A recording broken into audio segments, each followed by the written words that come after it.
BTRC ৩৯,৪২,৩৮,০০০ টাকা পাবে পদ্মা ব্যাংকের কাছে। আর বাকি যে গ্রাহকরা আছে তাহলে কি তারা টাকা পাবেন? আসসালামু আলাইকুম, আশা করি আপনারা সকলে অনেক ভালো আছেন। আমিও ভালো আছি। আজকে আমি কী নিয়ে কথা বলতে চাচ্ছি আপনারা হয়তো আমার ভিডিওর থাম্বনেল দেখে অনেকেই বুঝতে পারছেন।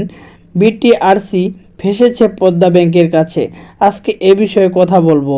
আজকের এই ভিডিওটি শুরু করার আগে আপনার কাছে আমার ছোট্ট একটি রিকোয়েস্ট, আপনি যদি আমার চ্যানেলে নতুন হয়ে থাকুন, আমার যে অনলাইন স্মার্ট সলিউশন চ্যানেলটি আছে সেটি সাবস্ক্রাইব করে রাখুন, অথবা আমার ফেসবুক পেজটি আকিবুর রহমান টেকনোলজি ফলো করে রাখুন নতুন নতুন আপডেটগুলো পাওয়ার জন্য।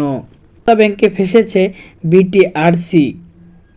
পদ্মা ব্যাংকে এফডিআর করে তা আর তুলতে পারছে না বিটিআরসি। ব্যাংকটির কাছে বিটিআরসির পাওনা এখন ৩৯,৪২,৩৮,০০০ টাকা।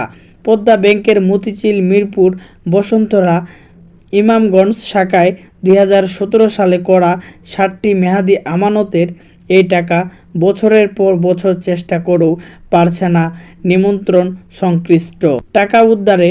পদ্মা ব্যাংকের সঙ্গে বারবার সভা করা, বাংলাদেশ ব্যাংকের কাছে অসংখ্য চিঠি দেওয়া, ডাক ও টেলিযোগাযোগ বিভাগ, অর্থ মন্ত্রণালয়, বাংলাদেশ ব্যাংকের গভর্নরকে ডিও দেওয়াসহ কী করেনি বিটিআরসি। সব শেষ চলতি বছরে জানুয়ারির শেষে বিটিআরসি আবারও পদ্মা ব্যাংকের কাছে চিঠি দেওয়ার সিদ্ধান্ত নিয়েছে।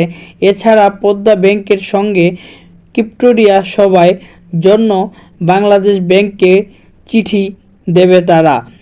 পদ্মা ব্যাংকের সিইও কাজী মোহাম্মদ তালহা টেকশহর.কমকে বলেন, এই টাকা দেওয়ার মতো অবস্থা ব্যাংকটির নেই। বিষয়টি অনিশ্চিত এক অবস্থায় রয়েছে। এই টাকার কি হবে তা এখনও জানা নেই। সিদ্ধান্তের অপেক্ষায় আছি।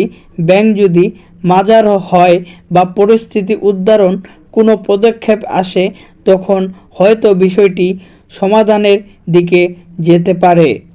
তাহলে বন্ধুরা চিন্তা করুন, বিটিআরসি ৩৯,৪২,৩৮,০০০ টাকা পাবে পদ্মা ব্যাংকের কাছে।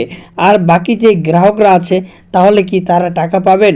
আসলে অনেকেই জানতে চেয়েছিল যে পদ্মা ব্যাংকের কি অবস্থা। দেখুন, এই বিটিআরসি এত কোটি টাকা পাবে তারপরও টাকা তুলতে পারতেছে না। তাহলে আমরা যে সাধারণ গ্রাহক, আমরা তাহলে এই পদ্মা ব্যাংক থেকে কিভাবে টাকা তুলব? এই পদ্মা ব্যাংকের মতো বেশ কিছু ব্যাংক রয়েছে যা গ্রাহকের টাকা দিতে পারছে না। আপনার মতামত কমেন্ট করে জানিয়ে দিন, অথবা যে কোনো প্রয়োজনে আমার ফেসবুক পেজে মেসেজ করুন আকিবুর রহমান টেকনোলজি। নতুন নতুন ভিডিও পেতে চ্যানেলটি সাবস্ক্রাইব করুন। ধন্যবাদ।